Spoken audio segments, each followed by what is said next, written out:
Տարին սկսում ենք ունիկալ եւ գերշքեղ մեքենայով գործարանային Mercedes-Benz Maybach GLS 600, որը ունի նաեւ ամբողջ ինտերնետը ցնցած թռնելու հնարավորություն։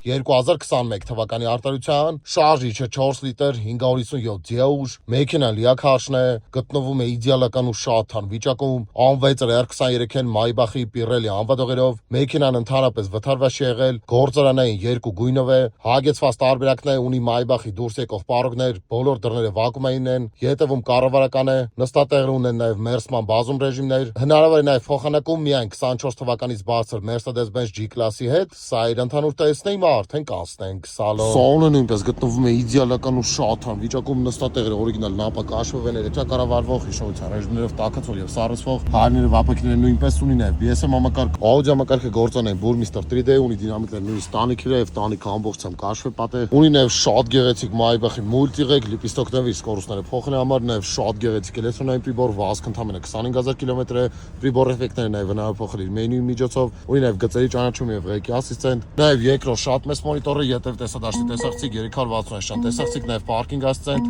մոնիտորը սենսորային կառավարման փե ունի, նաև Apple CarPlay եւ Android Auto համակարգեր, մեքենայի նստատեղեր ունեն նաև մերսման բազում ռեժիմներ, ունի նաև շատ գեղեցիկ պասֆետկա բազում գունային երանգներով, նաև Dysonic համակարգ դիմաց մեքենա արգելակելու դեպքում ինքնուրույն արգելակելու հնարավորություն, գծերի ճանաչում, ղեկի ասիստենտ, դիմաց ետև Partonic համակարգ, կլիմատ կոնտրոլ, հեռախոսահանլա լիցքավորելու հնարավորություն, վարելու կոմֆորտ, սպորտային, ինդիվիդուալ եւ էկո ռեժիմներ, նաև առանձին Maybach-ի ռեժիմ, ինչպես նաև off-road-ի բազում ռեժիմներ, որտեղ մեքենան ինքնուրույն կարող է բարձրանալ եւ իջնել, ամբողջությամբ մեխանիկական ռեժիմ, մեքենա բարձրացնելու իջացնելու հնարավորություն, կառավարվող պնևմոպատվես կա, տանիքը գործարանային կաշվից է, ունի նաև շատ մեծ պանորամային տանիք, բացվետկա եւ սա դիմացի նստատեղերի ընդհանուր տեսքի մա կանցնենք ետևի նստատեղերին։ Ետևի նստատեղերը նույնպես գտնվում են իդեալական վիճակում, ստեղ ունի առանձին երկու կառավարական նստատեղեր, էլեկտրակառավարվող հիշողության ռեժիմներով տաքացվող եւ սառեցվող, նաև ունի առանձին ետևի շտորկաներ, ունի նաև իր գործարանային պլանշետը մեքենան ամբողջությամբ կառավարելու համար, հեռախոսահանլալից կավելու հնարավորություն, իր գործարանային սեղանը, առանձին կլիմատ զոնա, նաև ունի իր սառնարանը, սա ընդհանուր տեսքը։ Եթե ցանկանում եք ձեռք բերել տվյալ մեքենան, բոլոր հարցերի համար կարող եք զանգարել ներքևում նշված համարով կամ գրել իմ Instagram-յան էջին։